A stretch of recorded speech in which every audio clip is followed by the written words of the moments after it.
吃饭了吗？还没吃。现在是在剧组休息的那个空隙，然后来跟大家聊聊天。因为最近不是就是入群播到一些大家特别感兴趣的一些桥段，包括我看到很多评论，大家有特别多感兴趣的这种话题，还有疑问，然后想在利用现在这个时候，直播一下，然后跟大家聊聊天。我打扰你们看入青云了，天哪！那我现在下播吧，拜拜。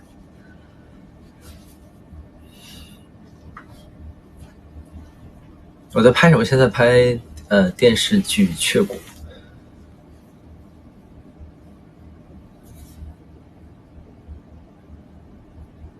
边吃边聊没关系，你们可以边吃跟我边聊。我冷吗？我不冷，我现在这衣服挺厚的。最近天气也转凉了，大家记得保暖。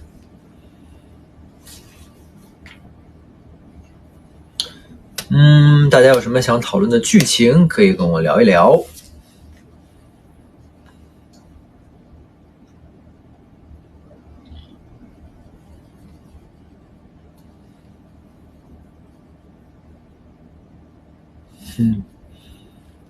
明天虐不虐？明天应该是大家很期待的一个剧情吧，就是，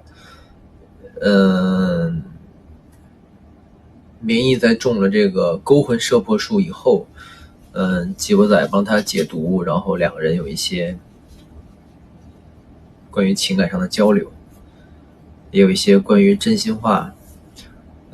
有没有因为这个勾魂摄魄术，让两个人更加的打开心扉？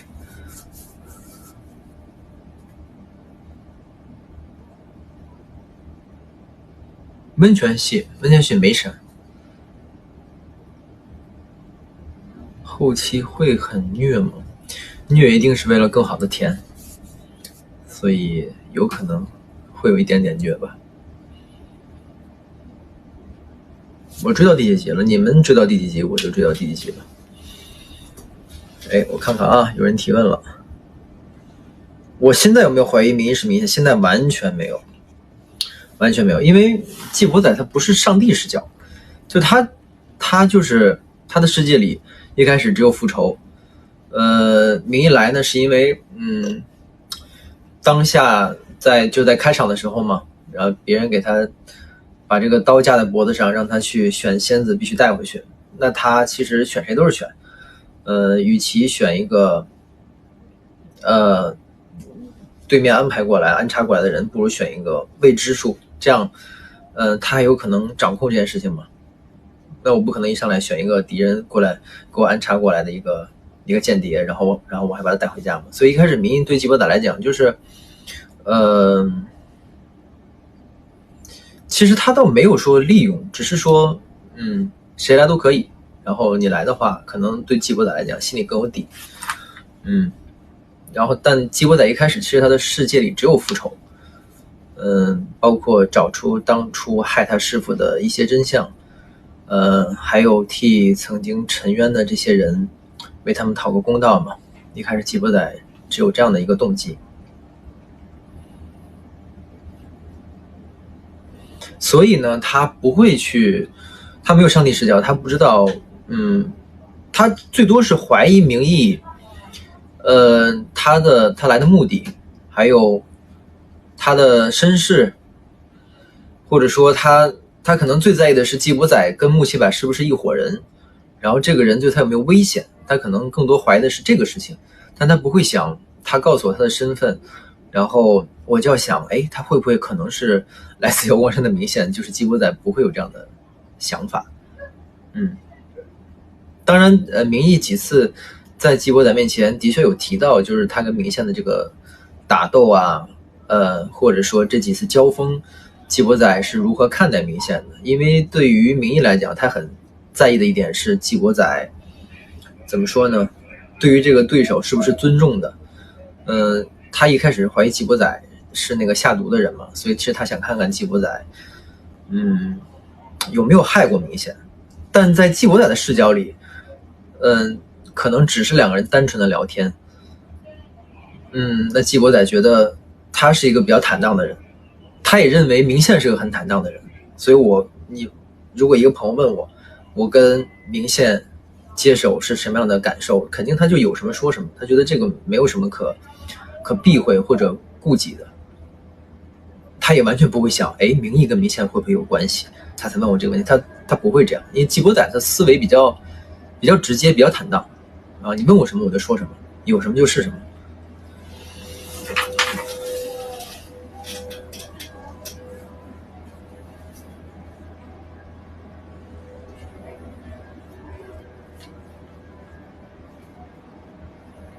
而且当一个男生就是到了12集的时候吧，大家应该都看到一个，也是我觉得是一个特别重要的两人一个情感的一个转折，就是12集的时候，当他们从这个虚明的幻境出来以后，季国仔那个时候已经深刻的算是彻底的喜欢上了明义，爱上了明义，因为他很清楚当他被操控的时候，明义是如何救他的，明义是如何在跟对面抗争。季博仔流的那滴泪，一半是季博仔流的，一半是控制季博仔的虚明流的。季博仔流是因为他从来没有人站在他的身侧去跟他一起去对抗敌人，明义是第一个他遇到的，在那一刻他非常感动，终于有了一个他可以去相信的人，所以醒来之后他问了明义很多问题，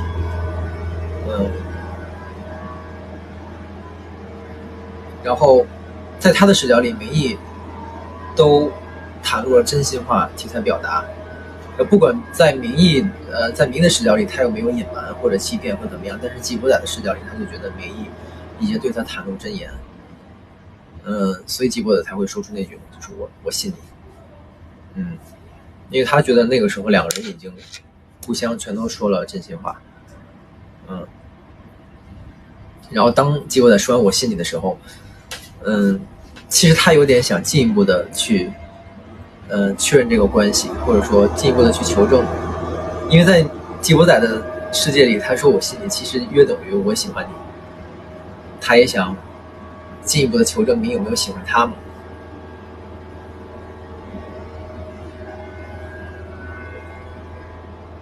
镜头啊，可正点，再正了吧？因为对于季博仔来讲，那我已经如果我有一些喜欢上你了，那他一定是信任这个人的嘛。然后下一个片段就是他抱着那个明义，其实他想说我喜欢你，但是话到嘴边，他发现明义有犹豫，然后他就把这句话收回来了。季博仔其实还是一个就是对待这个情感还是一个挺敏感的一个人吧。当他发现自己已经有一些清醒的沉沦的时候，他有想表达，他也想去问明义有没有那么一点喜欢他，但他话到嘴边的时候，他感受到明义的这种一些抗拒。我不知道大家有没有生活中有没有这样的这种情况哈，就是当你比如说很喜欢一个人，或者说你很想表白，或者是很想对这个眼前的这个人想说自己喜欢他的时候，就是对面那个人他有没有抗拒，或者说他有没有想避开这个话题的那个氛围，你是能感受到的。这也是我在就是有些采访曾经说过，就是这一次第一次饰演这种情感的这种下位者啊，就是在情感的方面他处于低位，所以低位的话他在表达一些事情他会有点小小的那种内心的自卑或者卑微，就是我要不要说，当他发现对面有点不想说，那好吧，那我不说，那拍这个呢，一个是安慰他，一个是安慰自己，好，那我尊重你，所以我不把这件事情挑明，但是我也告诉你了，已经算很大方的告诉他我喜欢他了。然后这个拍其实还有一个就是比较微妙的一些设计吧，就是在沉冤的时候，我看到大家有说，我被那个算是那个大婶吧，被那个大婶给了我一个小包子，然后我被他骗了，然后当我看到是他谋害我的时候，他身边有他的儿子，那一刻说我并没有怪他，而是说在那一刻我看到了他在为亲情做这件事情，一种亲情的打动，跟一种我被这种亲情的一种 PUA 吧，我觉得大家这么理解是对的。那季伯仔从小就是会被情感 PUA 的这样一个人，因为他太渴望亲情了，以至于他觉得对面，尽管骗了他，尽管做了一些让他非常觉得，很不可思议的事情，但是如果对面这个人他足够有理由，他在他的视角里能够做这件事情，他无悔，那季伯仔是可以原谅他的。季伯仔从小就给自己这样的一个心理暗示，然后他看到那个妈妈拍拍那个儿子，他也记住了这个拍一拍可能是一种情感上的抚慰，或者说是给对方一种安全感，也给自己一个安全感。然后季伯仔就把这种亲情中的拍拍他记在了自己脑子里，这个是我在创作的时候有看到沉冤的这部分的剧情，然后现场跟大家一起沟通，并且把它融入到季伯仔的一个情感世界中的一个行为下意识的一个举动吧。我觉得大家应该也深有体会，就是你比如说家里有小狗，或者他受惊的时候，你肯定会拍拍他的头啊，乖乖乖，或者说小时候自己被家人保护的时候，妈妈也会拍拍自己的头，所以季伯仔就记住了这种瞬间，然后季伯仔可怜的一点就是，就从小可能就学会自我 PUA 了吧，就是他可悲的一点，就是你哪怕对方欺骗了他，或者做了一些就任何人都无法原谅的事，但这个人他足够有动机，这个人他做这件事情，在那个人的视角里，他或许是为了亲情也好，或者是为了求生也好，或者是命运导致他不得不这样做的时候，季伯仔可以去理解，对自己治愈自己，与其说自己攻略自己，不如说我觉得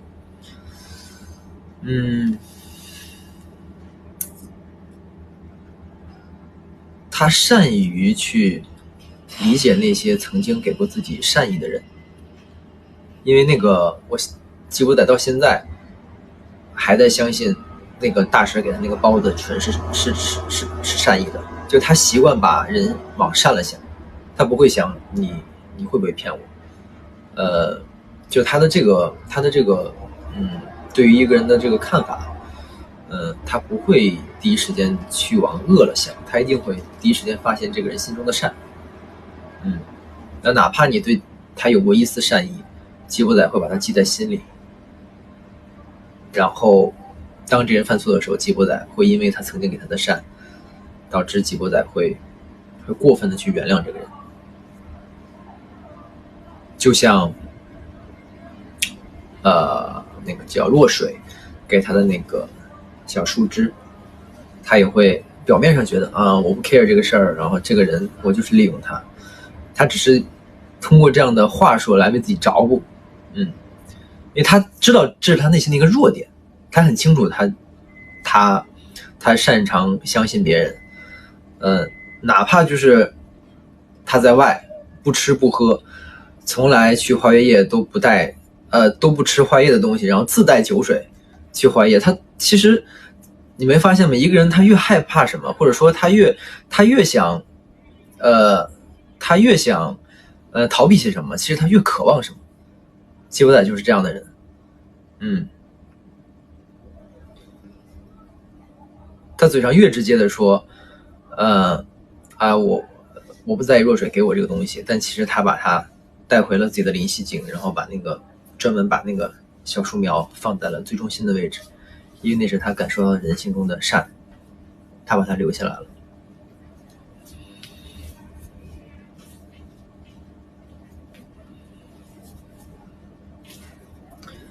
所以当民意被所有人怀疑的时候，我看到大家有说那个眼神很好品哈，就是我走向民意，所有人都在怀疑民意，怀疑他的身份，然后我走向民意，然后看他那个眼神，我觉得大家分析也特别准确。就是有人说几层吧，第一层就是你是不是瞒着我了啊？行，那我不管你有没有骗我，有没有隐瞒我，我先帮你收拾掉这帮人啊！就是这帮人渣是我注定要收拾他们的。然后第二点就是这件事情是你我的个人恩怨，与他们无关，我帮你干掉他们，然后咱俩的事儿私下再说。但现在我要给你安全感，你放心，我帮你解决他们，拍拍他，让民意放心。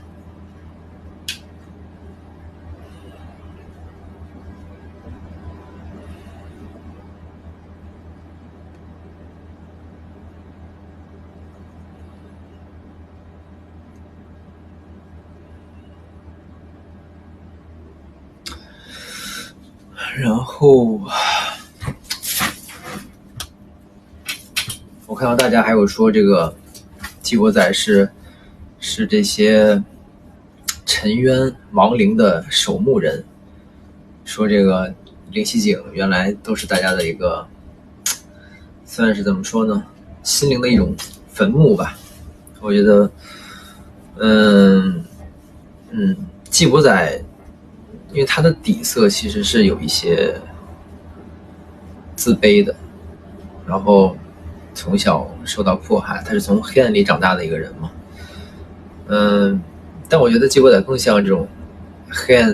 暗中孕育出来的天使吧。他想把这些曾经的不好的经历，他遇到的所有人，这些悲伤的灵魂全部记录下来，全部保护起来，算是一种自虐。纪国仔其实有点自虐人格，他希望通过这种自虐能够反复告诉自己，我要为这些人复仇，我要给这些人讨个公道。他不求直接手刃了这些坏人，他不求这个，他只求让这些坏人能够负罪而死，让世人都可以清楚他们为什么而死，他们为什么做了这些可恶的事情，他需要去把这个真相公布于众，因为只有这样才会减少一些在6集中的这样的黑暗地带，这是他做事的一个最终的一个逻辑。所以他复仇也是很清醒的，他不是那种无脑复仇，我今天就要你杀了我师傅，我今天就要杀了你，然后你杀了陈渊的这帮我曾经的这个朋友，然后我今天就得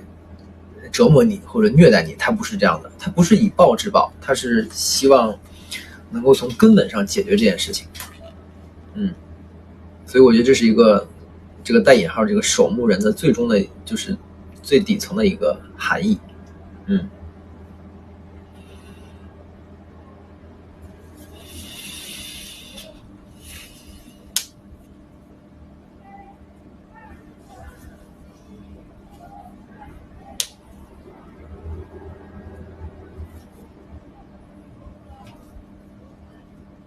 然后纪国仔知道民意中毒吗？纪国仔完全不知道啊。纪国仔怎么会知道民意中毒？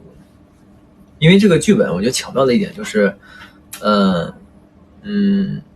女生有自己独立的一条事业上的呀，包括身世上的，包括她的中毒，这些有一个非常完整的一条线嘛。然后男生也有关于他的复仇，这个包括跟不休啊、荀婆婆，还有前期在花月夜的伪装，就是两个人都有一些独立的一些视角嘛。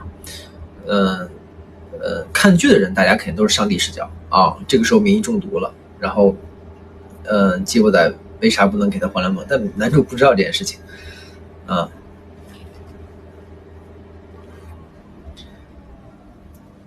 如果啊，我看到大家也说啊，如果季国仔知道明义中毒了，他一定会毫无选择的把黄连梦给他，但是他不知道这个事情。然后呢，他也反复问明义，你到底还隐瞒了我多少？其实他能感受到他在隐瞒一些东西，但他完全想不到是他想偷黄连梦，他完全想不到这件事情，所以他很想去求证。你在这个吉星渊这个一直有隐瞒他，或者说是骗他，到底的最终的目的是什么？明义不告诉他。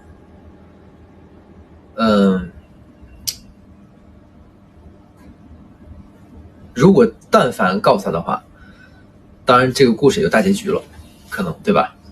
那大家就没有看头了。所以多方面原因吧。然后女生那边的确有她不能说的这种难言之隐，大家一定要去理解明义。他是战神，首先他的思维逻辑就是，怎么说？他是一个很骄傲的一个人。首先他这场六境之战他输了，对他来讲就是其实是很难以接受的。然后刚好他的对面，他的这个对象结婚的这个人就是战胜他这个人。首先他作为明线的视角，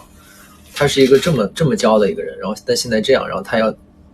当着自己的这个对手的面前承认自己啊，我是那个输的，我是那个输家，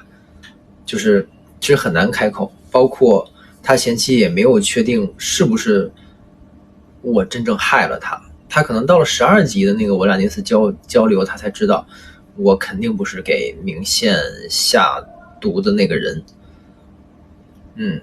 包括我是不是能彻底信任，还有他，包括乌龟海嘛，也有很多这种，不，吉星渊，包括吉星渊也有对，是乌龟海，就是我家嘛，也有很多摄像头啊，什么这儿有个盔草啊，这儿有个虫子啥的，他可能也不太方便去说，因为季国仔完全信他，但他并没有完全信任季国仔，因为他无法开口。季国仔也不能天天追着他问，说你到底是骗我什么？到底是什么？到底你有什么事儿？就他也不能一直问他。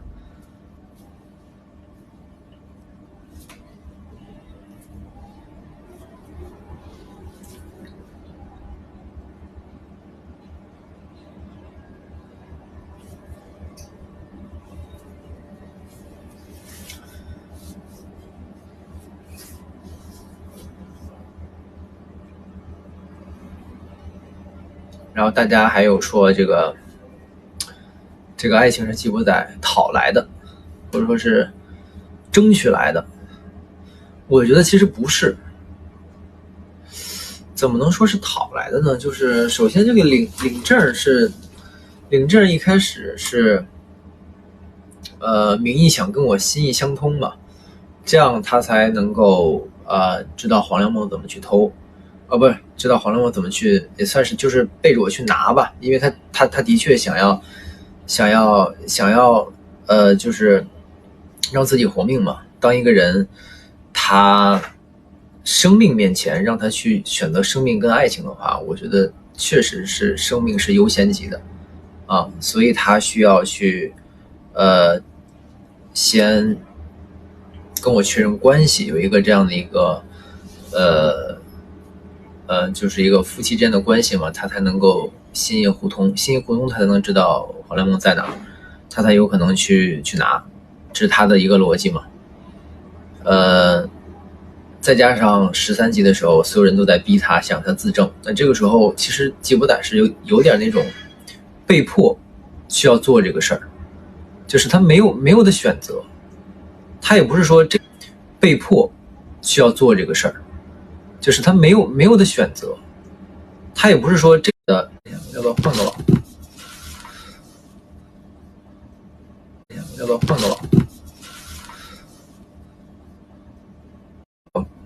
那个位置上嘛，又卡吗？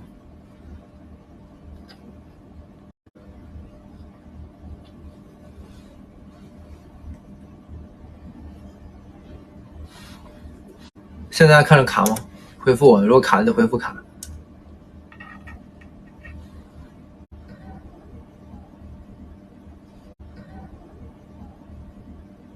说咋卡成这样？说我鬼畜了。说咋卡成这样？说我鬼畜了。等大家都来了，我再继续说啊。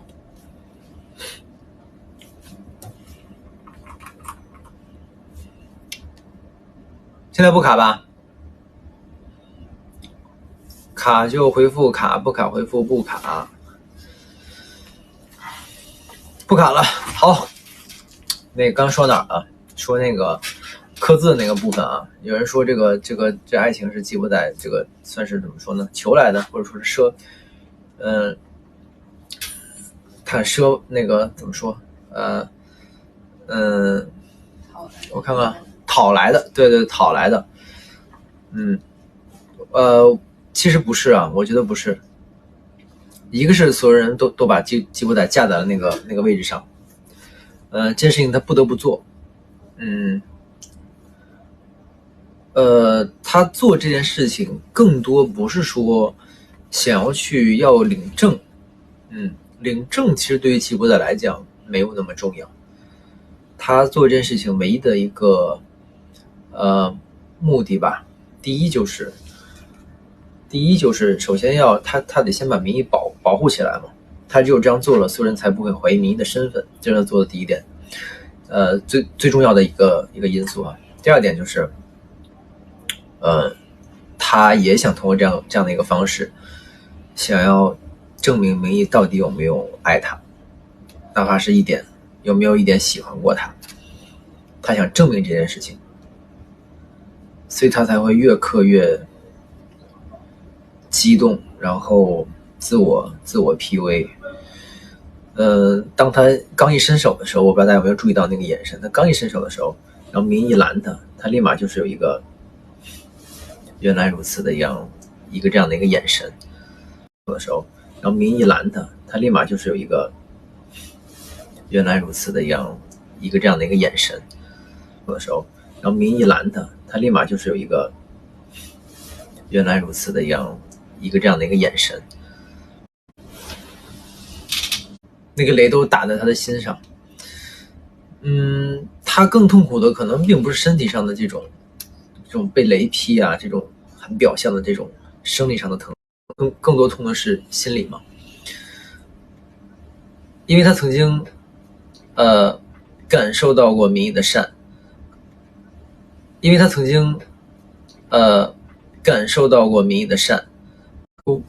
又卡了。又卡了。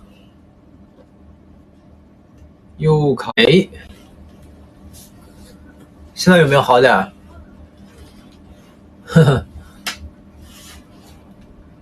现在有了吗？好了。好了是吧？好了，挺晚了，是挺晚了，8点了。那个说到哪儿了？就是他开始刻字嘛。其实这个时候对于季伯仔来讲，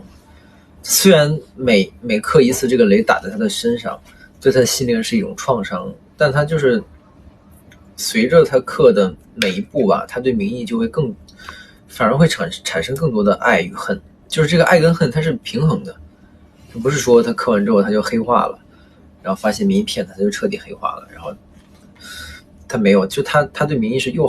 爱又恨的。哪怕是这个雷让他粉身碎骨，因为确实嘛，没有人知道这个雷刻完之后，如果你用身体去抵抗这个压力，到底最终会怎样？但对于季伯仔来讲，他甚至会在爱情和生命之间会选择爱情，或者说寻求一个有没有爱过的一个真相，哪怕他为这个真相付出生命的代价，他也愿意去寻求这样的真相。因为在他的眼里就是坦诚吧，坦诚是最重要的。因为他很渴望爱情。坦诚吧，坦诚是最重要的，因为他很渴望爱情。坦诚吧，坦诚是最重要的，因为他很渴望爱情，渴望这件事情。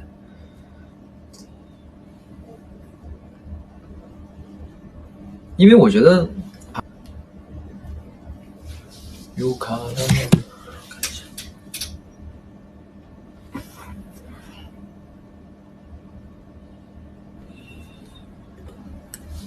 大家看一下，现在卡不卡？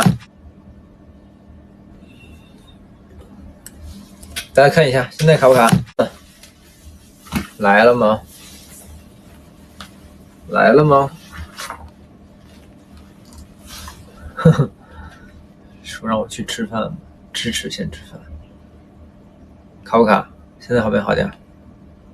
好了，哎，又好了。说哪儿？我觉得就是大家不要渴望每个人的就是这个价值观，或者是对于感情的这个观念是一致的，因为每个人都是一个独立的个体嘛。因为吉博仔从小这样的一个生存的这个环境，所以导致他很渴望真情，很渴望被爱，也善于去相信给过他一丝善意的人。他从小的经历让他造就了这样的性格。哪怕是在生命面前，那我只想渴望一个真相，所以他愿意去牺牲自己去寻求这个真相。哪怕如果他已知明义真的中毒了，他需要黄连梦，他可能毫不犹豫就会把这个给他，哪怕是他自己，因为其实吉博仔自己的毒也没有完全解呢，他自己也需要这个黄粱梦。但当他得知明义同等需要的时候，他一定会毫不犹豫的把这个黄粱梦给他。吉博仔就是这样的人嘛。但是我觉得，但并不是每个人可能他都会是这样的一个心态。因为明义他从小是阳光山长大的嘛，然后他也是在把自己伪装成一个男孩子，然后非常的要强，非常坚强，他是一个战神。他遇到事情的那种傲骨会更强。他也有很多他想去守护的，比如说下一次这个如果再有这种六境之争，还想重新拿回属于他的东西，所以他不能让自己死。他也有他要坚持的东西。因为对于纪博仔来讲，好像他只要帮陈渊这些人能够怎么说呢，让这些死亡的这些灵魂能够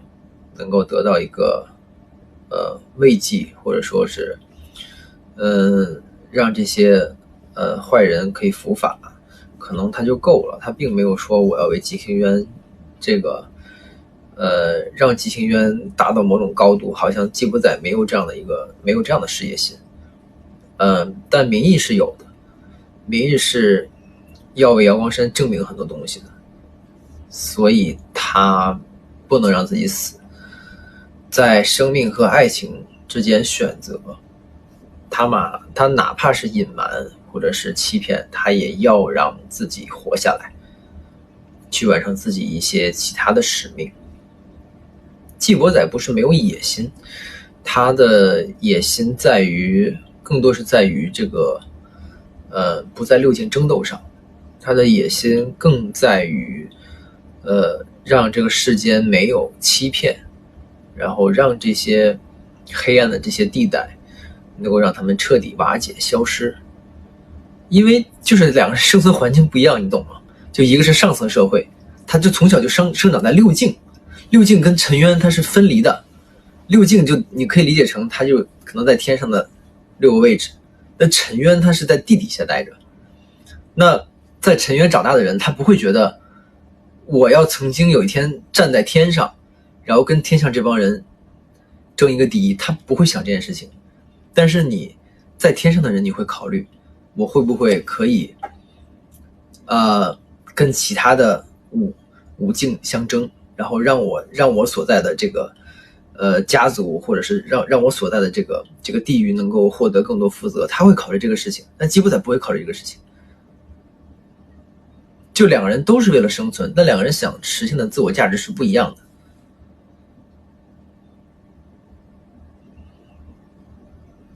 对，所以吉普赛可能会会悲情一点。两个人都有自己要完成的使命，没有对错这件事情。也是因为两个人有这样不同的这种机遇经历，然后导致两个人对待这个感情是有一些偏差的，所以才有这种在关键时刻可能吉普赛想去求得真相，但是民意有一些隐瞒，这都是可以理解的。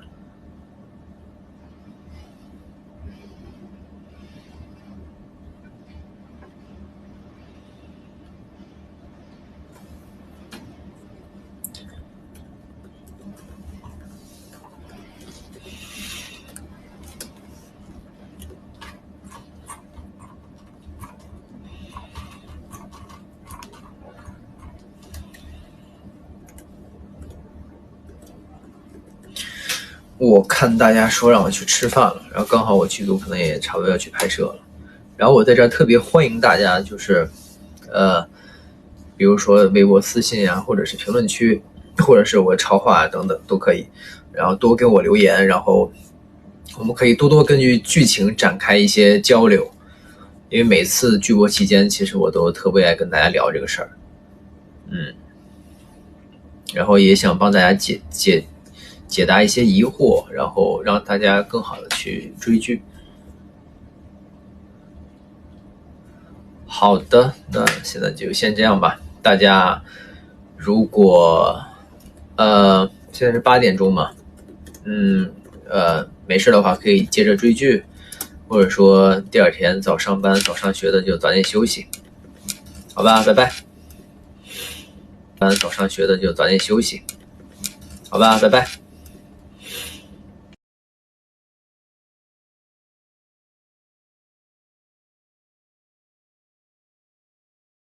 Hello， 大家好，这里是民意的第1期，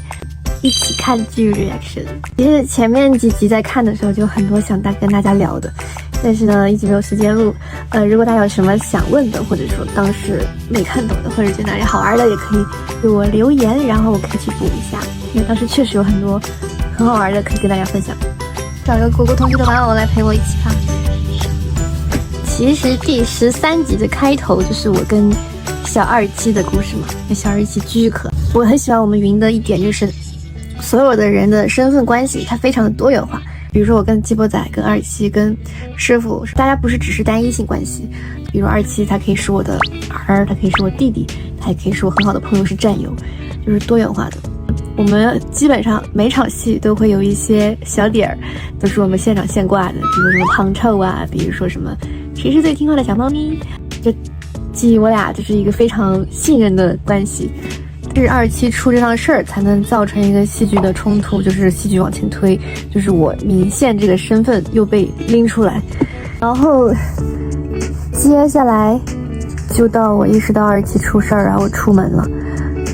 妈呀，哪个养小猫的看到这个会不崩溃呀？其实我看到27受伤的时候，那个时候因为对我来说，对明义来说，就是命这个事情是他慢慢的才会清晰认识到的。因为我从小可能命对我来说只是我活下去，那我就有办法帮阳光山赢得负责，它就是这么一个被输入了一条概念的一个机器。但是很多人问嘛，就是很多人觉得说为什么感觉印象中的明谢他是个战无不败的一个非常冷的一个形象。其实我在私下的时候，因为大家可以看到佘师傅27是什么样的，所以我其实从小在没有人的时候，我确实就是一个非常乐观乐天派的一个本性，就是明义他会下意识的让自己往好的方向去想，这是我理解的角色。其实看到毛毛受伤，我下意识就是让自己冷静下来，因为现在的情况就是，然后我就给他27输了法力，然后他就稍微平稳下来了，就是他现在至少不会变更严重。然后这个时候就是木七百他们那个恶人团就来了，那一帮子然后呢，这个时候我可能配音的时候，我就额外加了一句 OS， 就是 OK 你们来了，那既然是你们上了我耳机，你就一个都别想走。就是我就上去准备给他们 fighting。当时我也想过说要不要带着217跑。相信大家在看的时候，应该会有时候会跟我有一样的感受，就是为什么你一坐在那里他不说话呢？他全程就是这样。我就有想过这个问题，但确实没有什么可以说的，就是欲加之罪何患无辞。穆奇柏来的时候，他就是想借着我的名义加罪于季伯仔。他来的时候，我就已经抱着小猫，我没办法去解释为什么我突然会在这抱着明显的从受，一系列实锤一下。当时唯一想的就是大不了开大嘛，又不是打不过，只是会少条命而已。但是公主来了，司徒也来了，就是他们每个人都会把我那个爆发值往回拉一点，就是他们在帮我，在他们的视角来帮我说话，直到季伯仔来了，就是本来那一瞬间我真的就是剑朝我飞来的时候就是开大的，但是季伯仔来了之后，就是我俩对视的时候就很多话想说，但是又不知道该说什么，所以两个人就是相望无言，就是都想从对方眼里读到什么，然后以及想告诉什么，但是你知道那个情况代入一下就，即使我前面已经完全的信任他是个好人，但是再好的人面对一个辜负了自己的人，他那一刻会做什么样的决定我也不敢保证，所以我就拿着那个他帮我做的法器刺激簪护着我自己跟217，就是结果他就是拍了拍我的手，我也很惊讶，因为我从背后看到他的视角是他在那里捏他的那个戒指，我知道他施法了帮了我，所以在我的视角是不知道季伯仔会这样选择，完全可以选择说把我送出去的，对，但是他选择了帮我 hold 住这个事情，就是用他自己来担保我，就走到了姻缘石那儿。然后就是对克星印这个的解读，其实大家应该会理解的不一样吧？为什么刻上去会被雷劈？它有很多种解释，因为这也是一个开放式的。我觉得我当时的想法是，首先是自我认知，就是名字什么，它就是一个身外物，就是它只是一个别人赋予你的一个身份证，但是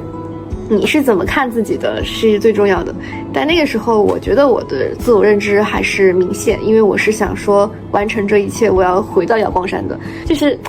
我在配音的时候我也有一个小设计，就是前4集可能我每次 OS 的时候还是偏明线本我的那个声音，但是到后来会慢慢的认知上慢慢往民意走的时候，我的声音又会回到我可能更加本我的状态。所以第一个是自我认知的一个迷茫，然后第二个就是真心与否。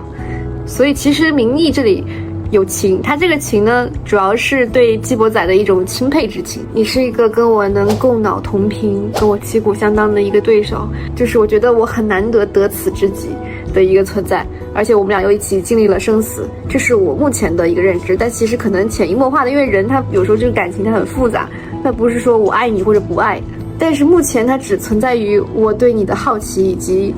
会因为你受伤了或者经历了那些而心疼，但它肯定是不到爱的，就是它这个情是真的，所以有情是可以过那个鹊桥。我们入青云还有一个点就是坦诚2个字，这个到时候大家就会往后看就会慢慢知道。第3呢就是对自己对季伯仔都不足以够坦诚，就是我目前还是一个混乱的状态，就是才知道他不是给我下毒的人，就是我要找凶手，我要完成这个 KPI， 然后杀到这里的时候他不是那个你要对付的人，太混乱了。所以基于种种，这个姻缘石就是很难刻上。那一段我在演的时候真的就是不知道该怎么办，这种无助感，能完全刻上去不让他被雷劈就好了，自己如果不是为了黄圆梦来的就好了，自己如果是民意就好了，就想很多很多。那时候在拍摄的时候，天雷这个痛民意是承受过的，所以他完全知道季伯在承载着什么，就是他在承受什么东西，所以他觉得季伯仔为他做到这个份上，他完全就是不知道怎么办，他没办法做什么，他也没办法说什么。我在成为民意的时候一直会有一个疑问，就是黄粱梦它重要吗？首先黄粱梦这个东西除了季伯仔以外，没人知道就是基伯仔还需要黄粱梦，就是别人就会觉得他有，然后我对他的认知是，我觉得他就是那个博士要求他要去掌管好，让他不要去现世，一切大家往后看就会知道，哦，原来是这样子的啊，原来他居然为了我怎么样，就是他全都是要往后看。什么音乐史又磕上去了呢？这个就得问那个石头老师，应该是石头老师了。这个就是他们是感受到了我们任何一方的一种心，也可能他就是累了，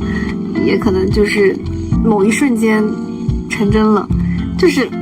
好多这种解答，就是每个人大家看到的都不一样，就我很希望大家能讨论起来，就是各抒己见。关于骗呢这个字，它的那个含义还在一直的变化，因为朱庆云他就一直围绕着骗爱，就很多各种的很细腻的理解，一些聊天它可能只是我作为民意那时候的一些想法。因为第13集它又是两人一直对外的一个过程，然后可能又到第14集的时候，又是两人之间的一个粘合，就是两个人之间的一个不信任之后，再如何搭建新的一种关系，就他们又会进入一个新的关系模式。就剧透到这儿吧。然后大家看到那个我跪下这样的，这是一个。因为我在配音的时候发现前面有一段也是我演了一个，就是在凉亭的时候我这样也跪下来，一个白衣服红裙子，那是吉星月那个手势，那场戏给大家讲一下。然后那场戏就是基伯仔当时他们为了考验我，就是说让我去做一个就是臣服的手势，就是曾经我赢的时候所有的6进的人都要给明宪我做的一个臣服礼，就是为了考验我是不是吉星月的人，让我去做这个臣服礼。我当时是带着恨意跪下来，就是那种，我就说这个就是当年大家给明宪做的臣服礼，即使我跪下来了，但是我依然没有对着他跪，而是对着曾经的自己跪的。但这个臣服礼它不是大家简单意义上的下跪，它不是一种我臣服于你，而是一种体育竞技的嘛，就是这种体育竞技赛场上的一种礼仪，最高礼仪，就是我想成为你的队友，它是一种信仰的东西。因为我们剧有很多的闪回，以及可能一些剧本上或者剪辑上的一些调整，就是大家看着看着就会在后续中找到答案，所以请继续关注入青云哦，拜拜。